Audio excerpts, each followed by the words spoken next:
নমস্কাৰ। আগন্তুক ৩ মাৰ্চ তাৰিখে হ'বলৈ গৈ আছে চন্দ্ৰগ্ৰহণ আৰু এই চন্দ্ৰগ্ৰহণৰ প্ৰভাৱে আমাৰ ১২টা ৰাশিৰ ওপৰতো প্ৰভাৱ বিস্তাৰ কৰিব।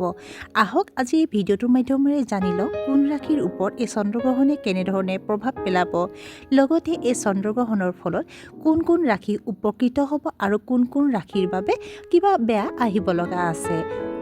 আমাৰ ৰাশিফলৰ প্ৰথম ৰাশিটো হ'ল মেষ ৰাশি। যদি আপুনি নতুন ব্যৱসায় আৰম্ভ কৰিছে তেন্তে চন্দ্ৰগ্ৰহণৰ প্ৰভাৱৰ ফলত ইয়াৰ কিছুমান কাৰিকৰী বাধাৰ সন্মুখীন হ'ব পাৰে। আপোনাৰ সন্তানৰ আচৰণৰ প্ৰতি আপুনি চিন্তা অনুভৱ কৰিব পাৰে। যদি আপুনি নতুন সম্পত্তি ক্ৰয় কৰি আছে তেন্তে আপুনি সফলতা লাভ কৰিব। আপুনি পেটৰ বিষৰ সমস্যাত ভুগিব পাৰে।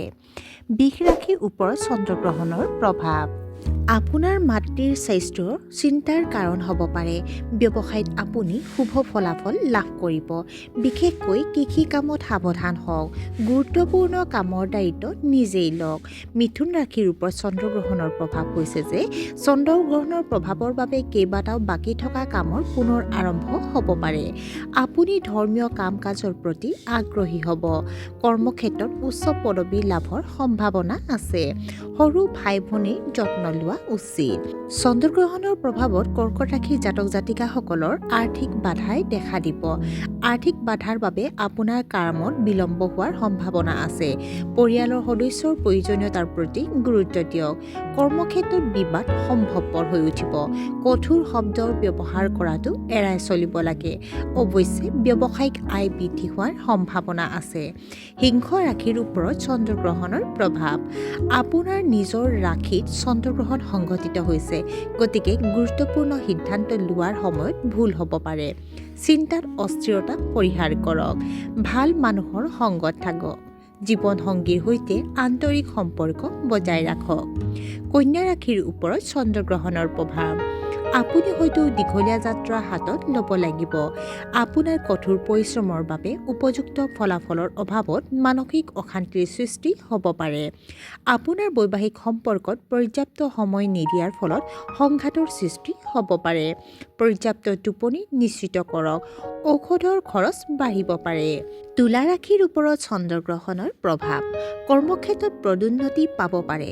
বিতৰ্কিত বিষয়ত আপুনি জয়ী হ'ব পাৰে। জনজীৱনৰ সৈতে জড়িতসকলে লজ্জাজনক পৰিস্থিতিৰ সন্মুখীন হ'ব পাৰে। আপোনাৰ বৈবাহিক সমস্যা সমাধান হ'ব পাৰে। বন্ধুসকলক অত্যাধিক বিশ্বাস নকৰিব।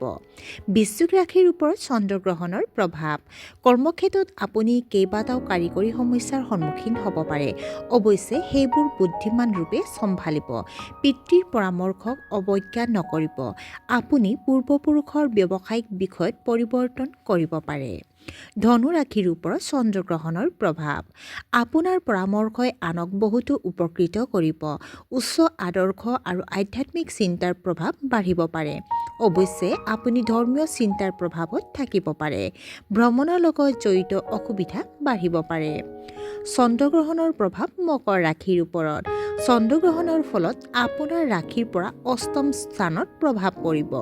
দীৰ্ঘদিনীয়া ৰোগ পুনৰ উত্থান হ'ব পাৰে। অতি সাৱধানে যান বাহন আৰু যন্ত্ৰপাতি ব্যৱহাৰ কৰক। ৰাজনীতিৰ লগত জড়িতসকলে হয়তো ষড়যন্ত্ৰৰ সন্মুখীন হ'ব পাৰে। আপোনাৰ সাফল্যত অসন্তুষ্টিৰ অনুভৱ কৰিব পাৰে। কুম্ভ ৰাশিৰ ওপৰত চন্দ্ৰগ্ৰহণৰ প্ৰভাৱ আপুনি নতুন কেৰিয়াৰৰ সুযোগ লাভ কৰিব পাৰে। আপোনাৰ ঊৰ্ধ্বতম বিষয়াসকলে আপোনাক সমৰ্থন কৰিব।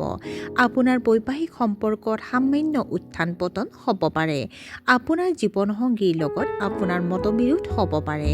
আপোনাৰ প্ৰেমৰ সম্পৰ্কত সামঞ্জস্য বাঢ়িব। বিৰোধীৰ ওপৰত আপোনাৰ প্ৰভাৱ বাঢ়িব পাৰে। আৰু শেষৰ ৰাশিটো হৈছে মীন ৰাশি। মীন ৰাশিৰ ওপৰত চন্দ্ৰগ্ৰহণৰ প্ৰভাৱৰ ফলত আপুনি খিংখিঙীয়া অনুভৱ কৰিব। আপোনাৰ বিৰোধীয়ে আপোনাৰ বিৰুদ্ধে মিছা অপপ্ৰচাৰ চলাব পাৰে। পুৰণি জটিল কথাবোৰ সমাধান হ'ব পাৰে। প্ৰতিযোগিতামূলক পৰীক্ষাৰ বাবে প্ৰস্তুতি চলোৱা ছাত্ৰ ছাত্ৰীয়ে হয়তো সফলতা লাভ কৰিব পাৰে। পেটৰ লগত জড়িত ৰোগ হ'ব পাৰে। আজি ভিডিঅ'টো ইমানতে অন্ত পৰিছে। পুনৰ লগ পাম অন্য এটা নতুন ভিডিঅ'ৰ সৈতে। আজিলৈ ধন্যবাদ।